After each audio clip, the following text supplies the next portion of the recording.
오늘 우리 주신 하나님의 말씀 열왕기상 17장 1절에서 7절까지 말씀입니다. 함께 한 목소리로 봉독합니다. 길르앗에 우거하는 자 중에 디셉 사람 엘리야가 아합에게 말하되 내가 섬기는 이스라엘의 하나님 여호와께서 살아계심을 두고 맹세하노니 내 말이 없으면 수년 동안 비도 이슬도 있지 아니하리라 하니라.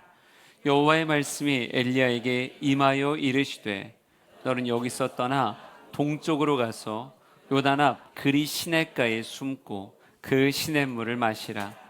내가 까마귀들에게 명령하여 거기서 너를 먹이게 하리라. 그가 여호와의 말씀과 같이 하여 곧 가서 요단 앞 그리 시냇가에 머물매 까마귀들이 아침에도 떡과 고기를 저녁에도 떡과 고기를 가져왔고 그가 시냇물을 마셨으나 땅에 비가 내리지 아니하므로 얼마 후에 그 시내가 마르니라. 아멘. 우리가 쭉 엘리야의 이야기를 좀 살펴보려고 합니다.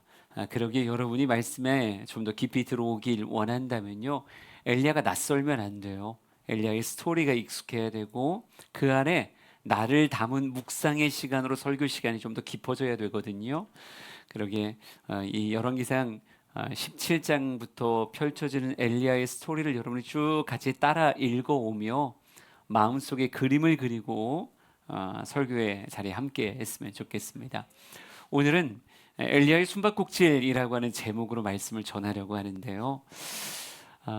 디셉의 광야에 있었던 엘리야를 하나님께서 그 마음을 강권하셔서 누구 앞에 서게 할까요?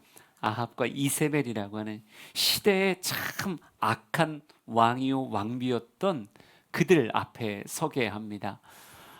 절대 아합과 이세벨은 쉬운 상대가 아니거든요. 어떤 사람인지 열왕기상 16장 30절 31절의 말씀을 통해서 확인해 보겠습니다. 같이 읽어보죠. 시작.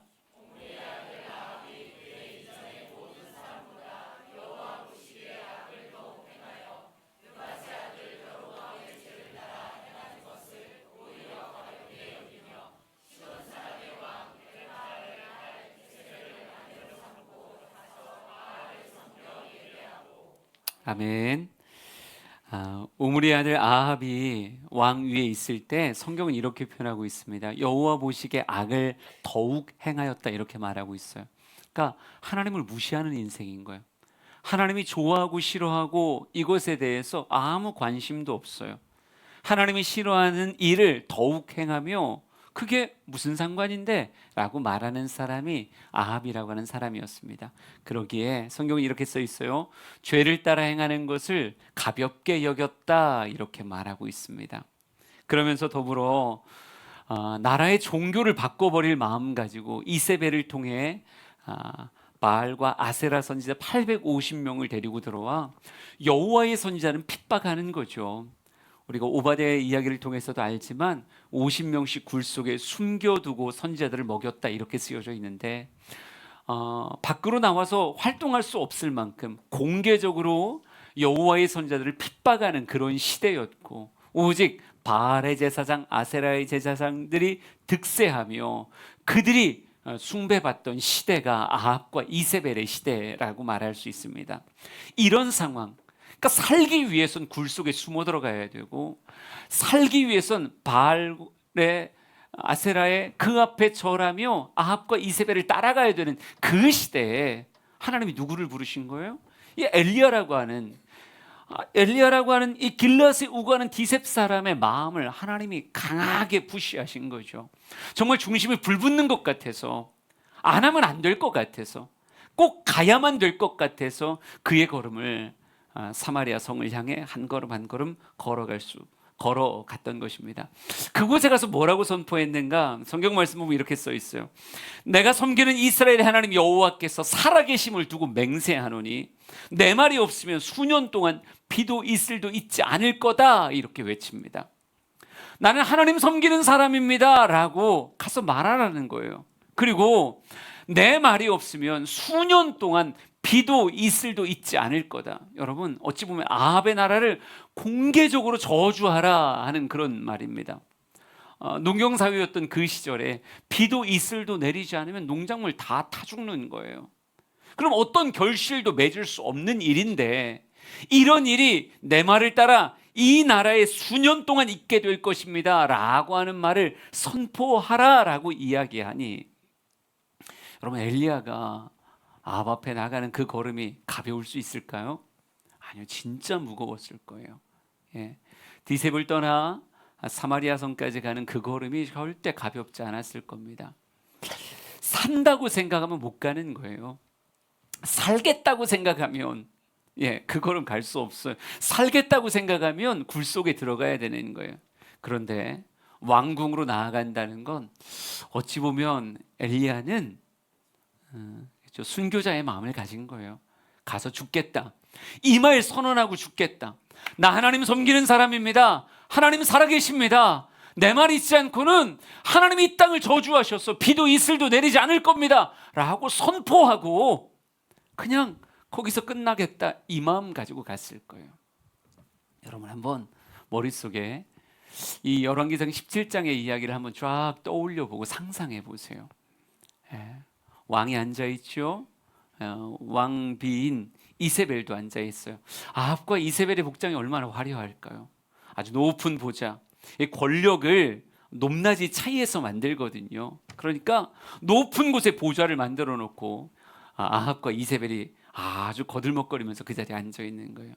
그 곁엔 바알과 아세라의 제사장들이 옆에 포진하고 있겠죠. 또 아합에게 어찌 보면 아첨하는 수많은 백관들이 쫙 도열하고 있을 테고 이들을 지키기 위해서 문관들이 또 무관들이 쫙 옆에 있을 거란 말이죠. 그 군장들이 옆에 있는 그 사이 한쪽 사이에 백성들이 와서 직접 왕에게 상소하는 그런 기회와 일들이 있었다 생각되지 않습니까? 수많은 백성들이 쫙 줄을 서 있고 엘리야도 그 사이에 껴서 자기의 순서를 기다리는 거죠. 가는 백성들마다 자신들의 이권과 관련된 시시비비를 가려달라고 왕에게 왕이시여 나는 이런 일이 벌어졌습니다. 어쩌고 저쩌고 이런 일들이 있으니 현명하게 판결을 해주세요. 저를 불쌍히 봐주셔서 저에게 이런 것들을 좀 해결해 주시기를 원합니다. 다들 왕 앞에 머리를 조아리며 오직 왕의 은혜를 바라는 거예요. 왕이 나를 조금 더 잘해주기를, 왕이 어여삐 보아주기를 바라며 왕의 마음에 들고자 온갖 표정과 표현을 가지고 왕 앞에 머리를 조아리는 거죠. 한 사람 한 사람 지나가고 나서 드디어 누구의 차례가 되는 거예요? 엘리야의 차례가 된 거예요. 엘리야가 그 앞에 딱 버티고 섭니다. 저 멀리 왕이 보였겠죠. 다리는 후들후들 떨렸지만 목소리도 떨렸지만 그의 마음 안에 이 상황을 압도하고자 하는 그런 담대함 또한 있었을 겁니다. 목소리를 높여 소리쳤겠죠. 나는 여호와 섬기는 사람입니다. 우리 하나님 살아계십니다. 내 말 있지 않고는 비도 이슬도 수년 동안 이 땅에 내리지 않을 겁니다. 이렇게 멋지게 외쳤을 때 지금까지 아멘 아멘 이렇게 얘기해 줬을까요? 아닐 거예요. 여러분 아합의 표정을 한번 상상해 보세요. 보좌에 앉은 아합과 이세벨이 과연 엘리야를 바라보며 어떤 표정이었을까요? 기분 나쁜 표정이었을까요? 그랬으면 엘리야 죽었습니다. 이걸 진지하게 받아들였으면 엘리야 거기서 단칼에 목이 떨어졌을 수 있어요. 여러분 정말 시골의 촐로가 명문 가문도 아니야. 아주 초라한 그냥 지명밖에 붙어있지 않는 디셉 사람 엘리야가 와서 시골 한 촐로가 와서 소리를 지르는 거예요. 하나님 살아계시다 이렇게 말하는 거예요. 여러분 그 모습을 위해서 물끄러미 내려다보고 있는 아합과 이세벨이 아마 이랬을 거예요. 피식 웃었겠죠. 저거 뭐냐? 아니 웬 술주정뱅이가 왔어. 깔깔깔깔 웃었을 거예요. 왕과 왕비가 웃자 아마 주변에 있던 많은 사람들이 같이 동조하며 같이 깔깔거리면서 웃었겠죠. 저 뭐냐 저거? 다 바퀴벌레 같이 숨은 줄 아는데 뭐 하나 올라와서 지금 저렇게 이야기하고 있다. 술 취한 사람인가 보다. 아니 마약에 취한 사람일 수도 있어. 막 조롱하고 비난하고 비웃는 거죠. 아무도 그 말을 그냥 말로 듣지 않는 거예요. 그냥 주정뱅이가 어제 술이 안 깨서 지금 사리 분별이 안 되고 상황 판단이 안 되니까 여기가 어딘 줄도 모르고 와서 그냥 냅다 소리를 질렀다라고 생각하는 거죠. 그들은 이게 코미디보다 더 웃긴 얘기예요. 너무 웃긴 이야기. 아마 깔깔깔깔깔깔 웃었을 거예요. 공개적으로 무시하고 공개적으로 비웃음을 지금 엘리야는 온몸에 받고 있는 거예요. 그런데 말이죠, 바로 그 순간에 처음 자기를 찾아와 마음을 뜨겁게 하며 왕 앞에 가게 하였던 그 여호와의 말씀이 다시 한번 엘리야에게 임하는 것을 그는 경험하게 됩니다. 열왕기상 17장 2절, 3절, 4절 말씀 한번 같이 읽어볼까요? 같이 읽습니다. 시작. 여호와의 말씀이 엘리야에게 임하여 이르시되 너는 여기서 떠나 동쪽으로 가서 요단 앞 그리 시냇가에 숨고 그 시냇물을 마시라. 내가 까마귀들에게 명령하여 거기서 너를 먹이게 하리라. 아멘. 엘리야는 목숨을 걸고 외쳤다고요. 하나님 살아계십니다. 목숨을 걸고 외쳤던 거고, 하나님이 당신들을 저주하실 것입니다 라고까지 아주 용감하게, 살고자 하면 이렇게 못 외쳐요. 그냥 죽고자 했던 거예요. 아무도 여호와를 위해 말하지 못하고 다 숨어들 그때에 하나님이 중심 뜨겁게 하니까 가서 나 여기서 이 말 하고 죽을 거다라고 하는 마음 가지고 외쳤던 거예요. 근데 아무도 그것을 진지하게 받아들이지 않아요. 깔깔대고 비웃고 조롱하고 야 더 해봐라 막 소리를 지르고, 아마 엘리야의 얼굴이 새빨개지지 않았을까요? 그런데 갑자기 아무에게도 들리지 않는, 오직 자신에게만 들리는 하나님의 음성이 다시 한번 그를 찾아와요. 하나님 뭐라고 말씀하시는가? 성경을 보니까 이렇게 써 있습니다. 너는 여기서 떠나라. 그리고 동쪽으로 가서 요단 앞 그리 시냇가에 숨어라. 이렇게 말합니다. 떠나서 숨어들으라는 거예요. 여러분, 아무도 자신의 말을 믿어주지 않는 그 상황에 여러분, 만약 엘리야가 몸을 돌이키고 그의 걸음으로 이 왕궁을 빠져나가 도망가는 듯 보여진다라고 한다면 사람들은 정말 확신하지 않았겠어요? 야, 술주정뱅이다. 야, 제대로 된 코미디를 우리가 한번 봤다. 막 그렇게 깔깔대지 않겠어요? 그나마 엘리야가 여기서 죽어야 어찌 보면 자신의 말이 생명을 건 진실의 말이다라고 하는 것에 조금 힘을 더할 수 있지 않았겠어요? 그런데 하나님이 아무에게도 들리지 않은 말로 그에게 찾아오시며 말하는 거죠. 야, 여기서 떠나라. 너 그리고 그리 시냇가에 가서 숨어라. 여러분, 초라해지는 느낌일 거라고요. 난 죽으려고 왔는데 하나님은 나를 다시 도망가서 숨으라 이렇게 말씀하셔요. 순교자의 마음으로 아합 앞에 섰고 순교자의 심정으로 외쳤던 엘리야에게 도망쳐 숨으라는 이야기가 왠지 부끄럽게 여겨지지 않았을까요? 하지만 그건 부정할 수 없게 명백히 찾아온 하나님의 음성이었습니다. 성경은 어떻게 이어가는가 봐보세요. 열왕기상 17장 5절 말씀을 한번 같이 읽어볼까요? 시작. 그가 여호와의 말씀과 같이 하여 곧 가서 요단 앞 그리 시냇가에 머물매. 아멘.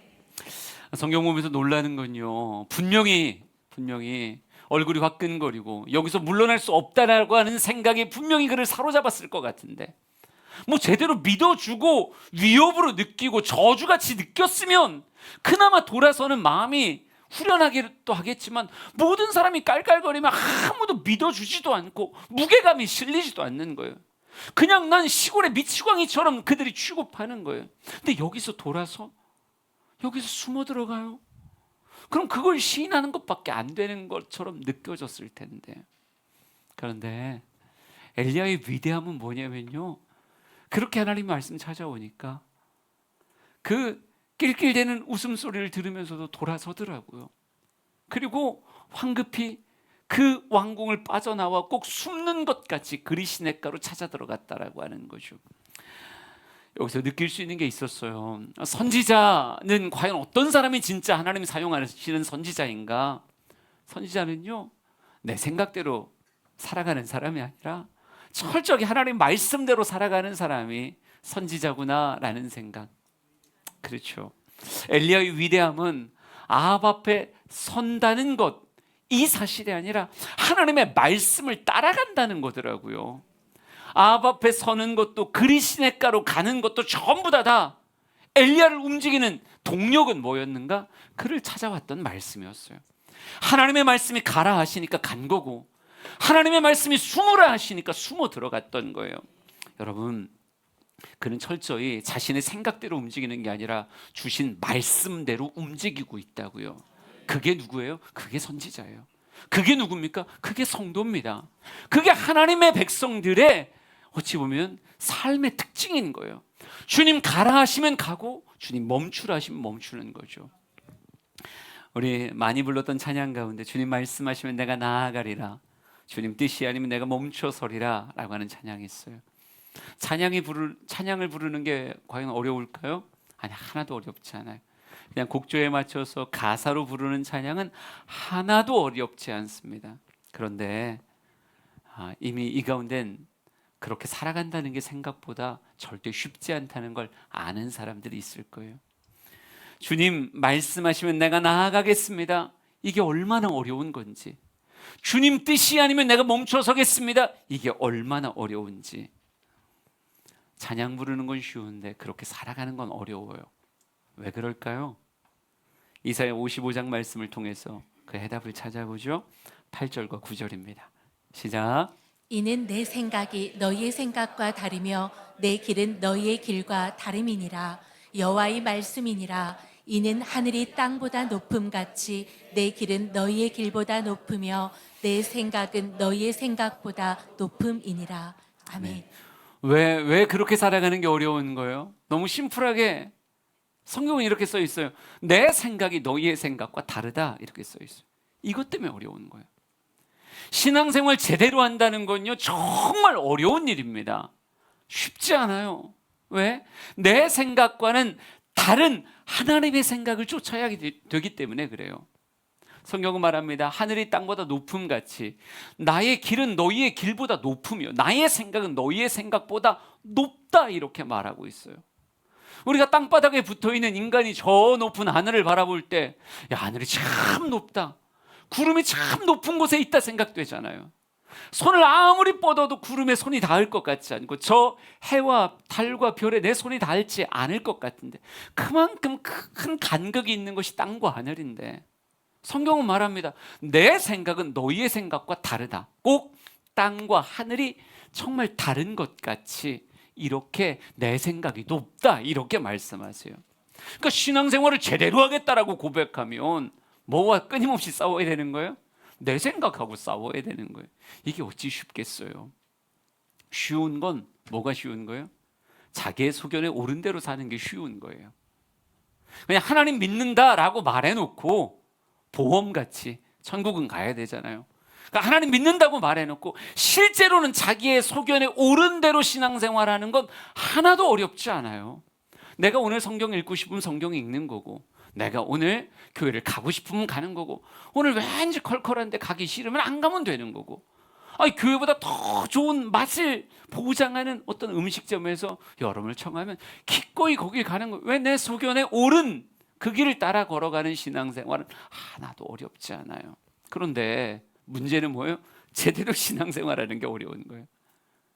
나와 너무 다른 하나님의 그 높은 생각, 헤아릴 수 없는 그 생각을 따라가려고 바둥바둥 치면서 한 걸음 한 걸음 걷는다는 건 참 어려운 거예요. 여러분, 성경은 어찌 보면요, 창세기부터 계시록까지 신앙인의 갈등에 대해서 묘사하고 있는 것 같아요. 그들을 찾아오시는 말씀 때문에 힘들어하고 괴로워하고, 한 걸음 걷다 멈칫거리고 두 걸음 걷다가 정말 앉아서 한숨 쉬는 그 모습. 여러분, 아브라함이 이삭을 모리아산에서 번제로 드리겠다라고 길을 떠나잖아요. 그 길을 성경은 사흘길이라고 묘사해요. 근데 실제로 그렇게 오래 안 걸렸대요. 안 걸리는 거리래요. 그런데 사흘길이나 걸었다고 얘기하더라고요. 얼마나 천천히 걸어갔으면, 얼마나 두 걸음, 10걸음 걷고 또 앉아서, 하나님 진짜요? 하나님 정말인 거예요? 하나님 진짜 독자 이삭을 하나님 바치라고요? 얼마나 번민했으면 그 걸음이 사흘길까지 늘어졌겠는가 이렇게 말하더라고요. 내 생각과 다른 하나님의 생각을 따르기 위해 나와 치열하게 싸우는 게 진정한 신앙의 길이라고 성경은 우리에게 가르쳐주고 있습니다. 어떤 이는 자신과 싸워 이기기도 했고요, 어떤 사람은 내가 하나님의 말씀을 이기기도 했어요. 우리 사랑하는 성도들에게 하나님의 말씀이 다가올 때 과연 어떨까? 여러분은 과연 엘리야 같이 말씀대로 아합 앞에 서기도 하고 말씀대로 그리 시냇가로 숨어들기도 하고 과연 그런 모습인가? 아니면 하나님을 믿노라 라고 이야기하지만 그냥 내 마음에 오른 대로 숨기도 하고 나아가기도 하는 그런 모습인가? 오늘 성경을 통해서 알게 되는 엘리야의 위대함은 그저 말씀 앞에 자신의 생각이 꼭 없는 자같이 아합 앞에 가라 그러면 가고 돌아서서 숨어라 그러면 숨어드는 그런 모습을 보여주고 있다는 거죠. 우리 사랑하는 모든 성도들이 그 엘리야의 모습을 가슴에 담아보길 간절히 소망합니다. 더불어서 느낄 수 있는 건요, 꼭 하나님의 뜻이 전진만은 아니구나라는 사실이에요. 나아가는 것만이 주님의 뜻이 아니라 때로는 멈추는 것도 있고 심지어 돌아서 숨어드는 것 같은 그 길도 있구나라고 하는 사실을 성경을 통해서 발견하게 됩니다. 때로는 순교자도 필요하지만요, 때로는 흩어져 복음을 전하는 디아스포라 사람들도 필요한 거예요. 순교했던 스데반도 필요하지만 사마리아로 가서 복음을 전하는 빌립도 필요하다. 그러니까 하나님의 큰 뜻 안에서 나를 가라 하시면, 정말 순교의 자리로 초청하시면 스데반같이 갈 수 있는 게 진정한 그리스도인이고, 하나님이 도망쳐라 라고 말하며 너는 그곳에 가서 네가 해야 될 일을 해야 되겠다라고 말하면 아무리 얼굴이 화끈거려도 돌아서서 주님이 말씀하신 대로 숨어들 수 있는 것도 주님을 제대로 섬기는 신앙의 내 모습이라는 거죠. 저는 우리 사랑하는 성도들이 세상 앞에는 꼿꼿한 백향목이 되었으면 좋겠지만 하나님 앞에는 하나님의 말씀의 바람이 불 때마다 이리저리 흔들릴 수 있는 부드러운 갈대가 되길 간절히 소망합니다. 쉽진 않지만, 이렇게 단서를 붙여야죠. 쉽진 않지만, 때로는 참 힘들고 어렵게 느껴지지만, 때로는 얼굴이 화끈거리고 참 비참함에 마음이 들기도 하지만, 그래도 하나님의 말씀에 오늘의 한 걸음을 걸을 수 있는 그 용기 있는 사람이 저와 여러분 되었으면 좋겠습니다. 지도를 잠깐 보여드릴게요. 지도를 보면 사마리아라고 하는 성에서 다시 디셉, 그리고 그 옆에 그리시네가도 써 있죠. 길르앗에 그가 원래 거했던 디셉 근처에 이 그리시네가라고 하는 곳으로 엘리야는 이동하게 됩니다. 처음에 디셉에서 사마리아로 걸어올 때 마음이 어땠을까 상상해 보시고요, 그 사마리아에서 다시 그리시네가로 갈 때의 마음은 어떠했을까 한번 상상해 보세요. 근데 중요한 건 오게도 하신 것 말씀 따라 갔고 가게 하셨을 때 말씀 따라 걸었다는 거예요. 그리시네가에 숨어들었을 때 보이는 건 그냥 졸졸졸 흐르는 시냇물밖에 없고, 만날 수 있는 사람, 그 어떤 사람과 대화하고 교제할 수 있는 창들이 다 닫힌 아주 삭막한 곳이 그리시네가였을 것 같습니다. 아마 그곳에 숨어들어서 매일 엘리야가 했던 고백이 이거 아닐까요? 하나님 왜 저를 여기로 보내셨어요? 하나님 왜 제가 숨어야 됐을까요? 라고 하는 것이 그가 매일 하나님 앞에 드렸던 질문이었을 것 같아요. 깊은 묵상의 시간을 그리시네가에서 보냈을 겁니다. 근데 아마 그가 찾은 해답이 첫 번째 임한 하나님의 말씀 아니었을까요? 열왕기상 17장 1절을 다시 한번 읽어보겠습니다. 시작. 길르앗에 우거하는 자 중에 디셉 사람 엘리야가 아합에게 말하되 내가 섬기는 이스라엘의 하나님 여호와께서 살아계심을 두고 맹세하노니 내 말이 없으면 수년 동안 비도 이슬도 있지 아니하리라 하니라. 아멘. 주신 말씀대로 아합 앞에 가서 선포했던 건데 아마 선포하면서도 물음표가 됐던 하나의 표현이 있었을 것 같아요. 그리고 그 표현이 지금 그리 시내가에선 점점 커지지 않았을까 하는 생각이 듭니다. 이것이 내가 숨어 들어가야 되는 해답이구나라고 느끼지 않았을까요? 그게 이 표현일 것 같아요. 내 말이 없으면이라고 말하는, 하나님의 말씀이 없으면 이렇게 표현하지 않았어요.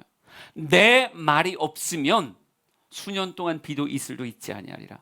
하나님이 유독 그 표현을 누구에게 담아주셨어요? 엘리야라고 하는 사람에게 담아주셨어요. 엘리야의 입술, 그 입술을 하나님은 비를 내리기도 하고 다시 하늘이 닫히기도 하는 그런 통로로 하나님이 말씀을 그의 입술에 주셨다라고 하는 거죠. 여러분, 똑같은 표현을 야고보서 5장을 통해서 한번 봅시다. 17절 18절 말씀이에요. 이것도 한번 읽어보세요. 시작. 엘리야는 우리와 성정이 같은 사람이로되 그가 비가 오지 않기를 간절히 기도한즉 3년 6개월 동안 땅에 비가 오지 아니하고 다시 기도하니 하늘이 비를 주고 땅이 열매를 맺었느니라. 아멘. 하나님은 엘리야의 입술을 하늘을 열고 닫는 열쇠로 사용하시기로 작정하시고 그 권세를 엘리야에게 복으로 허락하시는 거예요. 꼭 엘리야가 땅에서 묶으면 하늘에서 하나님이 묶으시는 거고요. 엘리야가 땅에서 풀면 하늘에서 풀려지는 거죠. 그러니까 그의 입술의 선포를 하나님이 아주 귀하게 받으시겠다 생각하시고 그의 입에 특별한 표현, 내 말이 없으면이라고 하는 표현을 엘리야에게 허락하셨던 거죠. 여러분, 이 표현을 야고보서는 뭐라고 받았어요? 그가 비가 오지 않기를 간절히 기도한 즉 3년 6개월 동안 땅에 비가 안 왔다라고 말하고 다시 기도했을 때 하늘이 비를 주고 땅이 열매를 맺었다 이렇게 말하고 있어요. 그러니까 그의 입술 자체가 하나님이 받으시는 기도였고 그 기도를 통해 이 땅을 통치하겠다라고 말씀하시는 거죠. 여러분, 그러면 뭐가 중요한 거예요? 그의 입술의 고백이 참 중요한 거예요. 뭐라고 말하는가 하는 것에 따라서 하늘이 열리기도 하고 닫히기도 하는 거니까. 그러면 이렇게 표현될 수 있지 않을까요? 아마 그리 시냇가에서도 말라 들어가는 시냇물을 바라보면 그는 늘 이렇게 표현했어야 될 거예요. 하나님, 오늘도 비가 오지 않기를 선포합니다. 하나님, 오늘도 이 땅에 비도 이슬도 있지 않기를 선포합니다. 오늘의 기도가 그 하늘을 막은 거고 내일의 기도가 그 다음 날의 하늘을 또 막는 거예요. 그러니까 그는 어찌 보면 매일 무엇하는 기도로 하늘을 막는 기도의 입술로 그의 입술이 사용되어지도록 하나님이 그에게 사명을 주었다. 그리고 그 사명을 위해 그 어떤 사람도 접근할 수 없는 그리 시냇가로 그를 보내신 게 아닐까요? 만약 엘리야가 하나님이 두 번째 말씀을 주셨어도 숨지 않고 아합 앞에 끝까지 버티고 서 있었다라고 생각해 보세요. 아합이 막 조롱하고 저 술 먹은 사람 아니야? 라고 얘기할 때 아니다! 라고 말하면 진짜 하나님이 내 말이 있지 않고는 수년 동안 비도 이슬도 내리지 않을 거다 막 소리지고 있었다고 생각해 보자고요. 아합이 비웃다가 야 시끄러우니까 지하 감옥에다 가둬라 이렇게 말했다고 생각하면 일은 과연 어떻게 진행이 됐을까요? 아마 감옥에서도 기도할 수는 있었을 거예요. 그런데 아마 일주일 동안 비가 안 왔을 때 아합이 엘리야를 생각이나 했을까요? 생각도 안 했을 거예요. 그냥 웬 시골의 졸로가 그냥 이야기한 거라니까요. 아무 생각도 없었을 거예요. 한 달이 비가 안 와요. 석 달이 비가 안 옵니다. 뭔가 아합에게도 찝찝함이 느껴지지 않았을까요?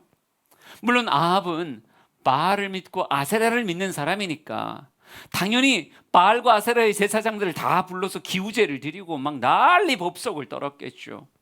예, 그런데 그렇게 하고 수많은 재물을 태우는데도 여전히 비가 안 오는 거예요. 6개월을 넘어 9개월을 막 넘어간다고 생각해 보자고요. 여러분, 아합이 누가 생각날까요?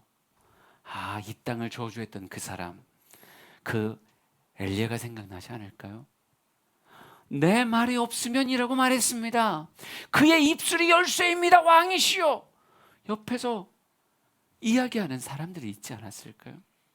만약 엘리야가 숨어들지 않았다면 아마 스토리는 너무 뻔하게 흘러갔을 거예요.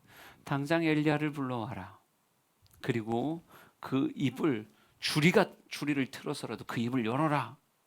비가 오라고 선언하도록 그를 몹시 괴롭혀라. 아마 이렇게 됐겠죠. 3년 6개월이라고 하는 시간은 왕궁에서 버틸 수 있는 시간이 아닙니다. 3년 6개월이라고 하는 시간은 그리시네가 또 사르밧으로 가야 버틸 수 있는 시간이에요.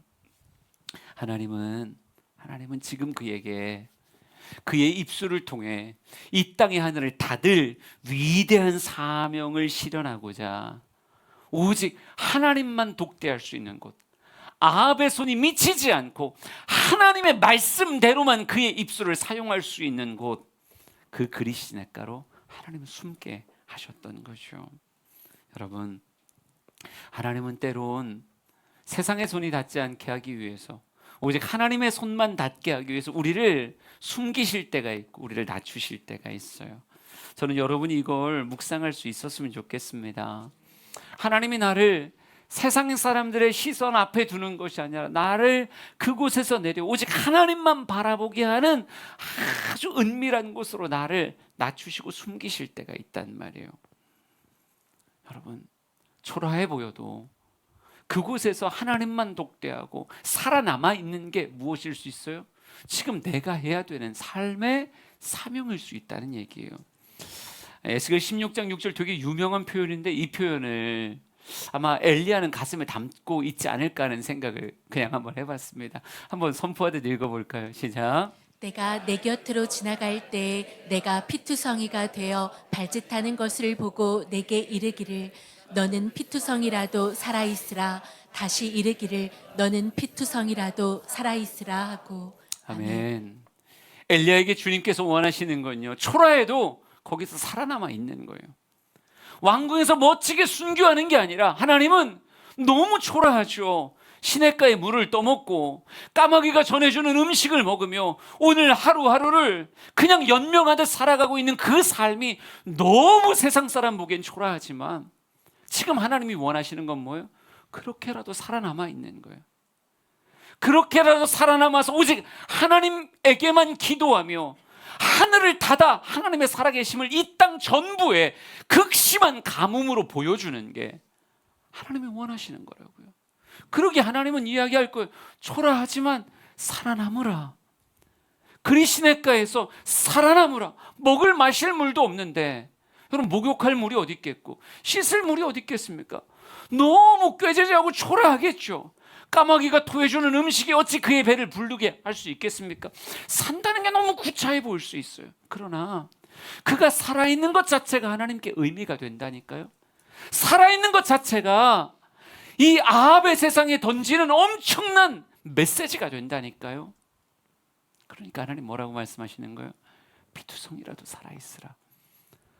아무리 초라해 보여도 그저 나에게 기도하는 자로, 입술을 세상에 팔지 않고 하나님 앞에만 드리는 자로 살아있으라. 우리 사랑하는 성도들이, 여러분이 지금 거하고 있는 삶과 사역의 자리가 마음에 들지 않아도 때로는 내가 그 사명 가지고 그곳에 있다는 것만 가지고도 하나님은 아주 중요한 가치로 삼고 있으니 주님은 우리에게 살아남아 있으라고 말한다니까요. 그 사역을 유지하고 그 사명 안에서 초라해 보여도 버티고 있는 게 내가 너에게 원하는 거야 라고 말씀하시는 거예요. 여러분의 삶이 여러분의 기대만큼 화려하지 않아도 하나님이 보내신 곳이면 그 그리시네가에서 살아남을 줄 아는 여러분 되셨으면 좋겠습니다. 거기 있는 것 자체가 의미예요. 하나님을 기쁘시게 하는 모습입니다. 내가 마음에 안 들 수 있고 다른 사람이 우습게 여길 수 있어도요, 하나님은 그리시네가에서 초라함으로 살아가고 있는 그 엘리야가 기쁨이고 하나님에게 의미가 된다고요. 이 그리시네가에서 보냈던 시간을 열왕기상 17장 5절에서 7절은 이렇게 표현합니다.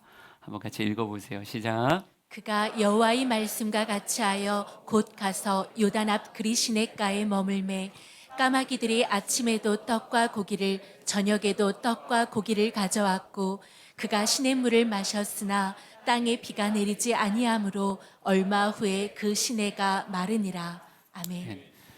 얼마 후라고 말하고 있어요. 그 기간이 얼마인지 모르겠습니다. 시냇가가 언제 말라들었는지는 성경에서 정확하게 말하고 있잖아요. 하지만 그 기간이 짧지는 않았을 겁니다.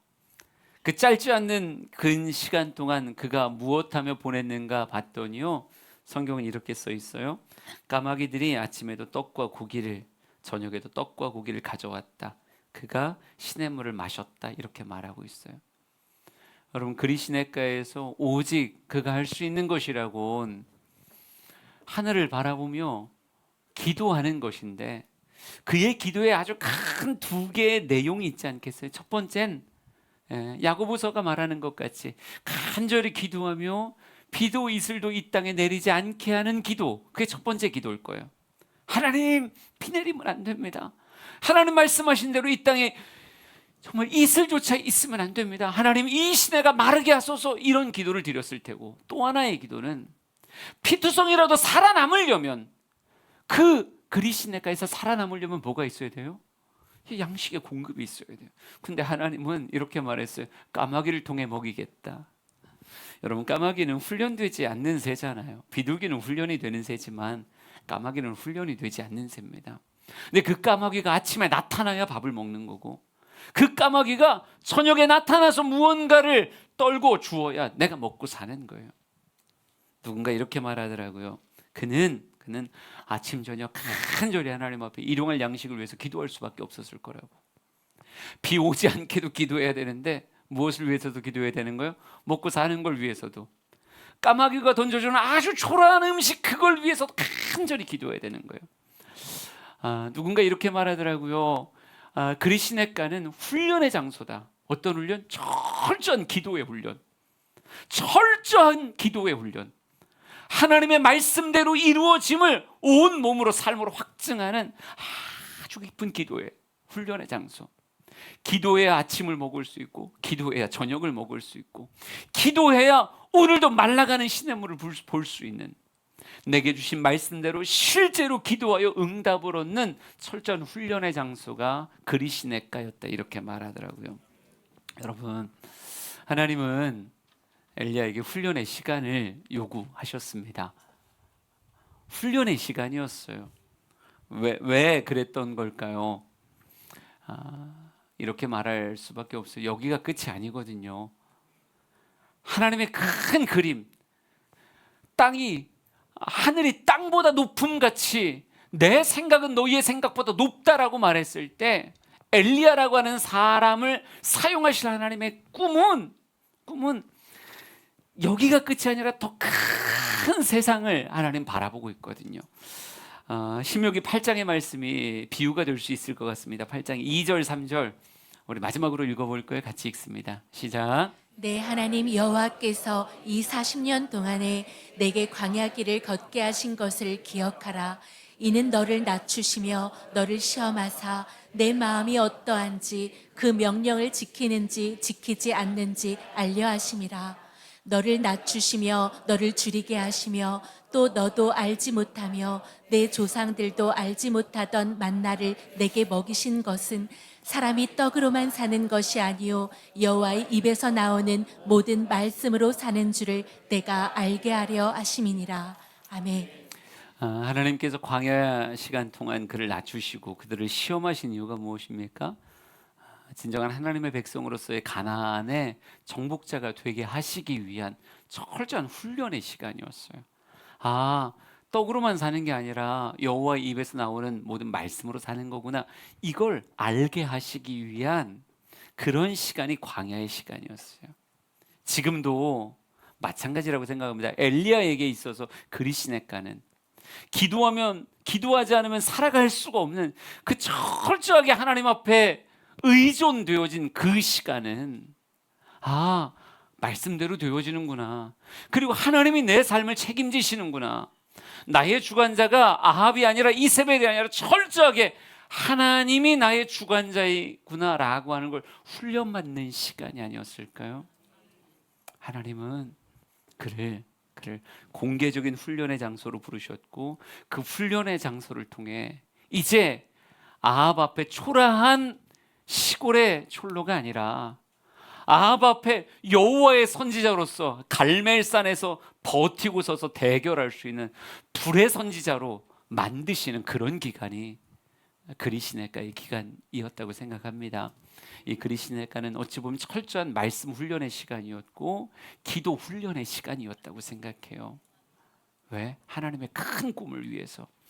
저는 여러분의 삶에 혹 숨게 하시는 그리시네가의 시간이 있다면 그 장소가 그저 숨는 자리만이 아니라 철저하게 말씀 훈련하는 시간이요, 철저하게 기도 훈련하는 시간이 되었으면 좋겠습니다.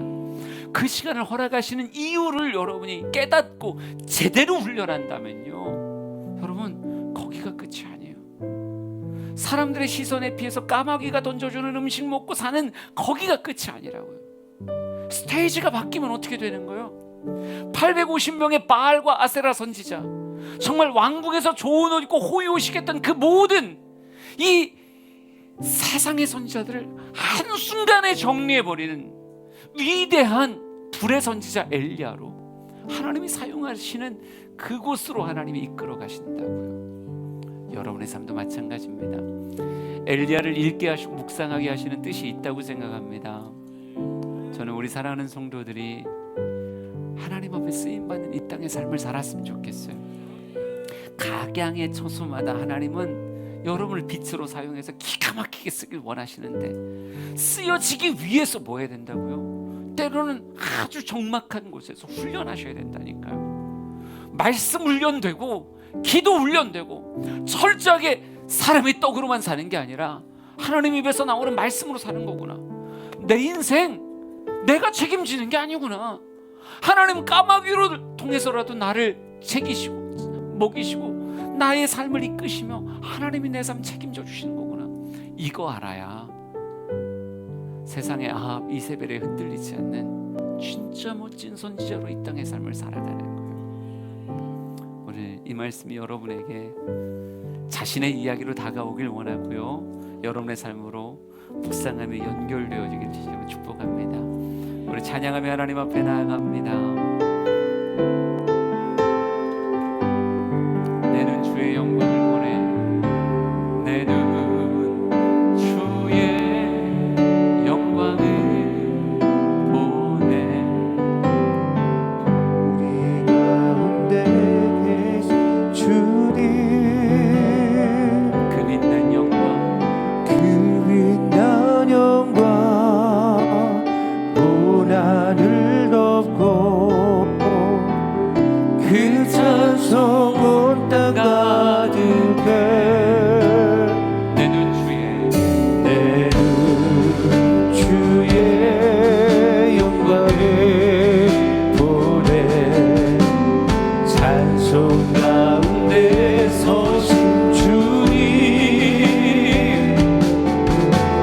주님의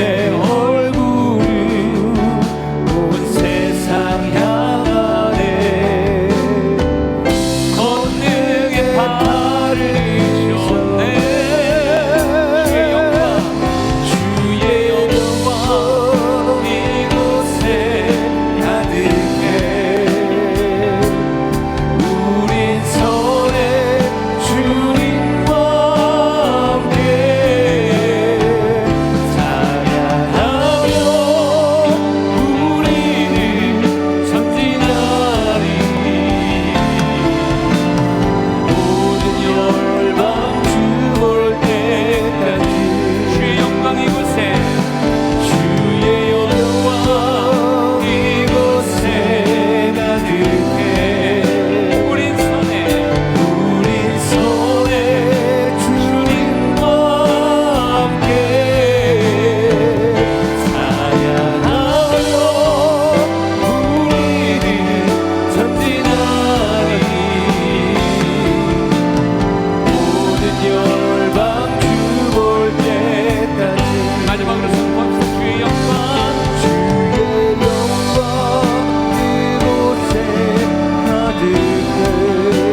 부르지 않았다면 그 걸음 어찌 걸을 수 있었겠습니까? 하나님의 영광에 쌓여 있기에 아합 앞에 설 수 있었던 거고, 하나님의 영광을 함께하기에 그리시네가에 숨어들 수 있었던 거예요. 매일매일의 기도 훈련, 말씀 훈련을 할 수 있었던 건 하나님의 영광을 느낄 수 있었기 때문입니다. 우리 사랑하는 성도들도 하나님이 느껴졌으면 좋겠어요. 나와 함께 하시는 그 하나님과 함께 신앙생활을 승리로 채워가는 우리 모두가 되길 간절히 소망합니다. 주여 한번 부르시고 통성으로 같이 기도합니다.